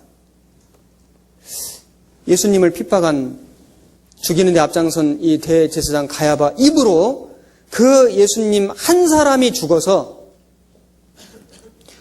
온 민족이 망하지 않게 되는 것이 유익한 줄을 생각지 아니하는도다. 물론 의도 자체는 달랐지만 결과적으로 맞았잖아요.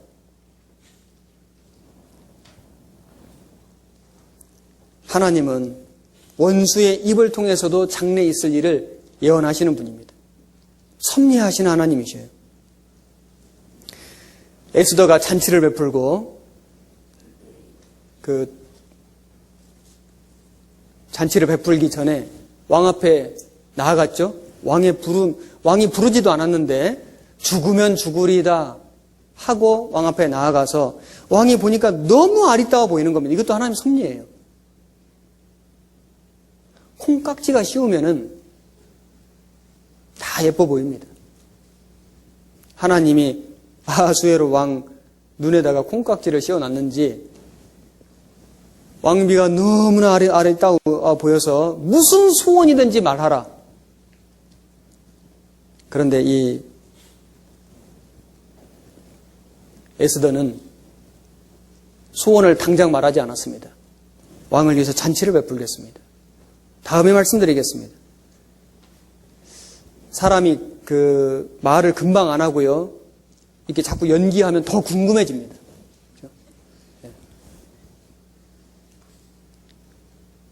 그 왕의 마음을 완전히 준비시켜 놓고 소위 밭가리를 해가지고 딱 준비되니까 결정적인 타이밍에 하만을 고발하는 겁니다.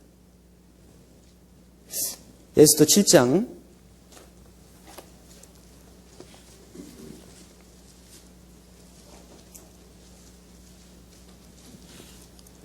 9절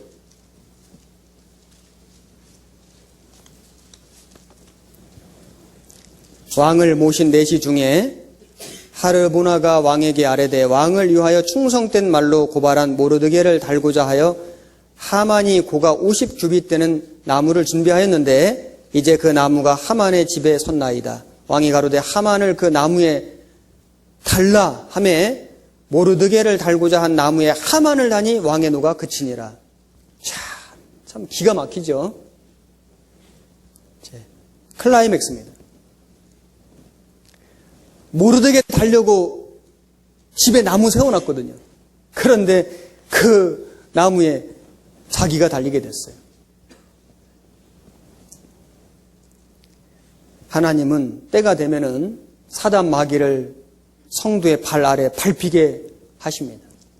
음부의 맨 밑에 무저갱에 빠뜨리십니다. 하나님이 작정하신 때가 되면. 에스더 8장 11절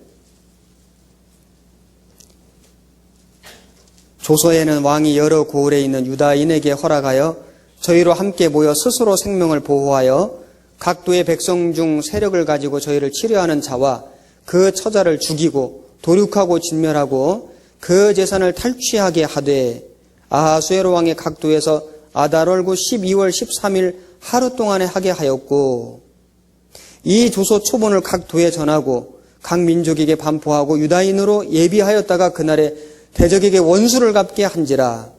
왕의 명이 심히 급함에 역졸이 왕의 일에 쓰는 준말을 타고 빨리 나가고 그 조서가 도성 수산에도 반포되니라. 이제는 이 유대인을 핍박하는 그 사람들을 유대인으로 하여금 도리어 이제 진멸하도록 하는 조서를 만들어서 온 나라에 보내는 겁니다. 왕의 명이 심히 급함에 지금은 복음이 선포되잖아요. 우리는 이 복음을 가지고 전국에 전 세계에 전해야 됩니다. 때를 얻든지 못 얻든지 항상 힘쓰라. 만민에게 복음을 전파하라. 세상 끝까지. 그것이 하나님 뜻입니다. 빨리 나가고. 그렇죠. 우리가 이 복음을 전하는 일에 지체해서는 안 될 겁니다. 지금 정말 우리 교회를 통해서 얼마나 많은 곳에 전 세계에 복음이 전해지고 있지 않습니까? 하나님의 섭리를 우리는 목격하고 있는 겁니다. 이 에스더서를 보면은 이 바사인들이, 페르시아 사람들이 처음에는 모르드게가 핍박을 받을 때, 하만에게 핍박받을 때 어떻게 되는지 지켜봤다고 되어 있습니다. 우리가 구원을 받고 세상에서 미움받고 핍박받을 때 구원 안 받은 사람들이 우리를 지켜봅니다. 그리고 이제는 조서가 선포가 되니까 페르시아 사람들 중에 유다인 되기를 원하는 사람들이 많아졌습니다. 17절 왕의 조명이 이르는 각 읍에서 유다인이 즐기고 기뻐하여 잔치를 베풀고 그날로 경절을 삼으니 본토 백성이 유다인을 두려워하여 유다인 되는 자가 많더라. 구원받은 그리스도인들이 고난과 핍박 속에서도 담대하게 살아갈 때 주변에 많은 사람들이 그 광경을 보고 하나님의 역사를 보고 구원받기를 원하도록 되어 있습니다. 구원받는 역사가 계속 나타나도록 되어 있어요. 자, 이 에스더서를 보면은 역시 우리는 하나님의 섭리를 볼 수 있습니다. 하나님은 모든 것이 합력하여 선을 이루느니라. 그 모든 것 속에는 주로 고난이 들어갑니다. 좋은 것보다는 힘들고 어려운 겁니다. 때로는 우리가 고난 받을 때 하나님이 침묵하시는 것처럼 보일 때가 있어요. 왜 하나님이 나를 안 건져 주실까? 왜 이 문제 해결 안 해 주실까? 다니엘이요, 사자 굴 속에 들어갈 때 하나님이 사자 굴 속에 안 들어가게 해 주실 수도 있습니다. 그런데 들어가게 해 주셨잖아요. 허락하셨잖아요. 다니엘은 원망 안 했습니다. 그런데 놀랍게도 사자 굴 속에서 사자의 입을 막아주셨잖아요. 그로 말미암아 다니엘을 영광스럽게 만들어주셨잖아요. 다니엘과 다니엘 세 친구가 풀무 물 속에 들어갔습니다. 풀무 물 속에 안 들어가게 해주실 수도 있잖아요. 그런데 들어가게 하나님이 허락하셨습니다. 들어갔는데 머리털도 그슬리지 않고 그 옷도 하나도 타지 않았습니다. 하나님의 영광을 나타냈습니다. 그게 하나님의 섭리입니다. 하나님은 구원받은 그리스도인들에게 어떤 고생이나 고난을 면하게 해주시는 게 아니고 때로는 허락하십니다. 핍박받게 하십니다. 고생하게 하십니다. 수고하고 때로는 아무 인정도 받지 못하고 아무 칭찬도 받지 못하고 상급도 받지 못할 수도 있습니다. 그러나 하나님의 때가 있습니다. 하나님이 작정하신 때가 되면은 하나님이 엄청난 걸로 갚아주십니다. 이 세상에서도 갚아주시고 금생에서도 또 오는 세상에서도 내세에서도 하나님이 갚아주십니다. 로마서 8장 우리 처음 찾았던 본문입니다. 로마서 8장 28절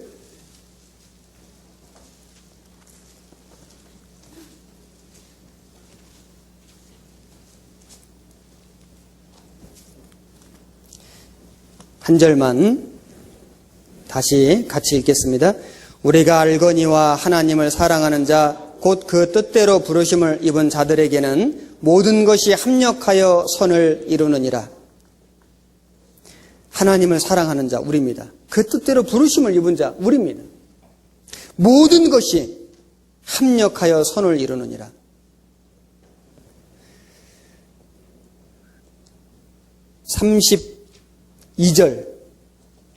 32절도 같이 읽겠습니다. 자기 아들을 아끼지 아니하시고 우리 모든 사람을 위하여 내어주신 이가 어찌 그 아들과 함께 모든 것을 우리에게 은사로 주지 아니하시겠느냐. 하나님은 우리를 너무 사랑하셔서 예수님까지 아끼지 않고 내어주셨습니다. 하물며 구원받은 그리스도인들에게 다른 모든 은사들을 주시지 아니하시겠느냐? 아니, 예수님도 내어주셨는데 하나님이 못 주실 게 뭐가 있을까요? 하나님은 능력이 없어서 우리에게 좋은 걸 안 주시는 게 아닙니다. 못 주시는 게 아닙니다. 하나님은 하나님의 뜻이 있고 하나님의 계획이 있고 하나님의 방법이 있습니다. 하나님이 작정하신 때가 있습니다. 그 하나님이 좋은 걸 주시기 전에 먼저 우리에게 고난받게 하십니다. 그 고난 고생의 길을 통과하게 하십니다. 이해 못할 일을 겪게 하십니다. 그러나 기다리십시오. 하나님을 바라보십시오. 하나님을 기대하십시오. 그리고 기도하십시오.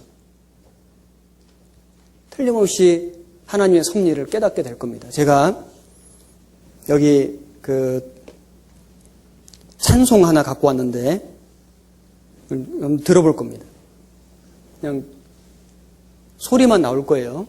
눈을 감으셔도 되고 기도하셔도 되고 어쨌든 이 찬송 들어보신 분도 많을 겁니다. 오늘 말씀하고 좀 이 내용이 공감돼서 좀 같이 한번 들어보겠습니다.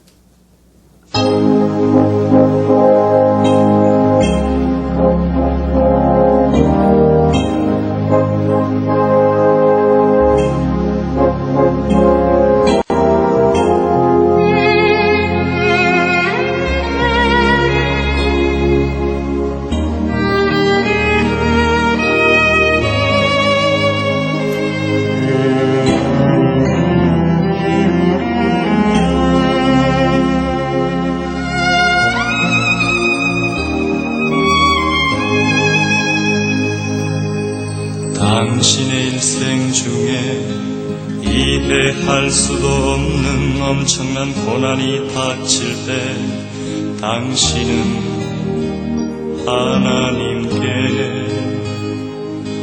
감사하십시오.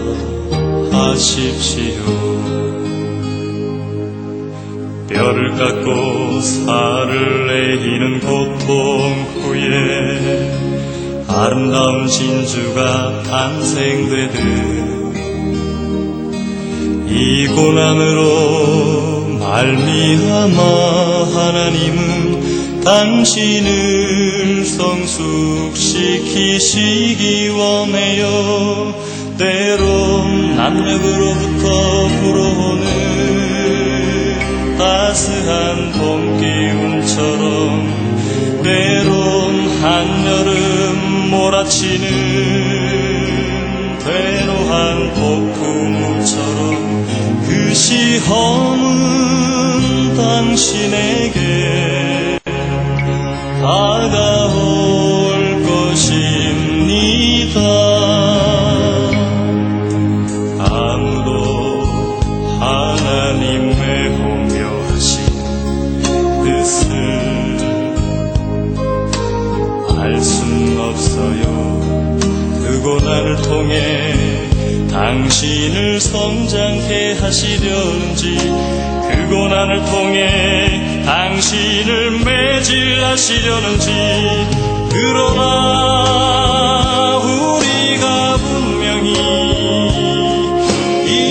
기억해야 할 것은 이 모든 고난은 그분의 사랑으로 인한 것이란 사실 분명히 기억해야 해요.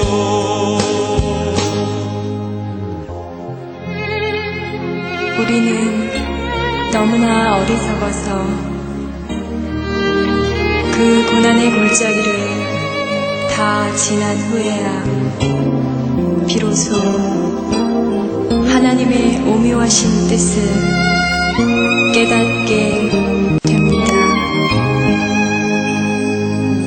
우리의 이 작은 머리로서는 일일이 그 뜻을 헤아릴 수 없어서 때로는 불평하고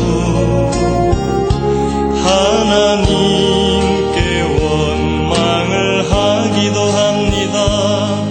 그러나 그럴 때도 우리 주님은 빙긋이 웃으시며 지켜보시고 우리의 절부지 어리석음을 용서하여 주시길 원하시지요. 그분은 묵묵히 웃으시며 그 고난의 시나리오를 진행시키시고 아닌 간에 성숙되어가는 과정을 지켜보고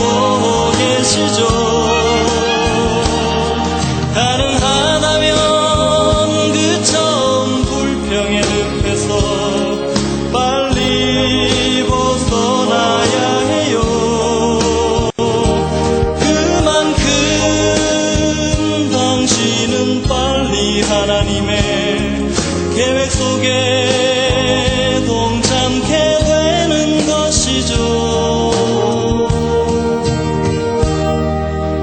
모질고 험했던 그 고난이 다 지난 후 당신은 조용히 거울 앞에 서서 그 안에 머물러 있는 또 하나의 당신의 모습 겸손한 마음으로 바라보세요. 어쩌면 먼 걸음도 초라해지고 초췌해졌을지라도 그 안에 거듭 태어난 든든한 당신의 영혼, 당신의 그 모습을 볼 수 있다면 당신은 참 복된 인생입니다. 어쩌면 먼 걸음도 초라해지고 초췌해졌을지라도 그 안에 거듭 태어난 든든한 당신의 영혼, 당신의 그 모습을 볼 수 있다면 당신은 참 복된 인생입니다. 이제 조용히 눈을 감으시나 두 손을 모으고 생각해보세요. 우리에게 고난을 주시는 의미를, 그리고 기도해요. 그리고 기뻐해요. 그리고 감사해요.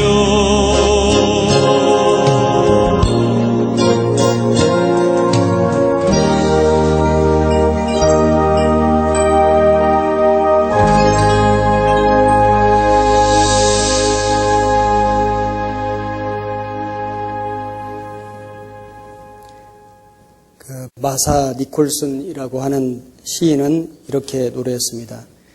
그분은 결코 은혜 없이 가시만을 주시지 않는다는 것을 배웠다. 그분은 얼굴에 드리운 베일을 거두셔서 가시 핀으로 꽂으시네. 우리에게 가시가 있습니까? 사도 바울에게도 가시가 있었는데 하나님이 그 가시를 은혜로 주신다고 말씀했습니다. 네 은혜가 네게 족하도다. 우리에게 가시가 있습니다. 우리에게 고난이 있습니다. 우리에게 아픔이 있습니다. 우리에게 슬픔이 있습니다. 우리에게 괴로움이 있습니다. 우리는 이 모든 것들을 좀 없애달라고만 기도하지 말고, 없어지기를 기다리지 말고, 이것이 없어야만 내가 주님의 일을 열심히 잘할 수 있다라고 생각하지 말고, 이 모든 것을 통해서 하나님이 어떤 뜻을 갖고 계신지, 어떤 계획을 갖고 계신지, 어떤 목적을 이루려고 하시는 것인지를 생각해 봐야 됩니다. 모든 것이 합력하여 선을 이루느니라. 그래서 에스더서 1장부터 4장까지는 이스라엘의 위기가 나오고 고난이 나오는데 5장부터 10장까지는 승리, 회복이 나옵니다. 그 대반전의 계기가 뭐냐면은 죽으면 죽으리다. 에스더가 죽으면 죽으리다 왕 앞에 나가지 않았다면은 반전은 없었습니다. 그렇습니다. 하나님은 섭리를 갖고 계시지만은 우리가 죽을 각오를 하고 살지 않으면은 하나님의 섭리가 나를 통해서 이루어지지 않습니다. 하나님은 섭리하시는 하나님이에요. 하나님은 나를 통해서 섭리하시기를 원하십니다. 같이 기도하겠습니다. 우리를 죄와 사망에서 구원해 주시고 하나님의 놀라운 은혜 속에 살아갈 수 있도록 인도해 주시는 주님 정말 감사합니다. 오늘 우리가 섭리하시는 하나님에 대해서 같이 생각해 봤습니다. 모든 사람의 삶 속에 또 교회 속에 인간의 역사 속에 섭리하시는 하나님, 그 하나님께서 우리에게 때로는 눈물을, 고생을, 고난을 허락하셨을지라도 우리가 그 하나님의 뜻을, 계획을 깊이 생각하고 깨닫고 기다리며 기대하며 기도하는 우리가 되게 해 주옵소서. 하나님의 섭리에 귀하게 사용되는 우리가 되게 해 주옵소서. 우리를 그 믿음의 선진들 룻처럼 에스더처럼 살도록 역사해 주옵소서. 말씀 시종을 함께 해주신 주님께 감사드리며 우리를 사랑하시는 예수님 이름으로 기도드렸습니다. 아멘. 같이 찬송가 하겠습니다.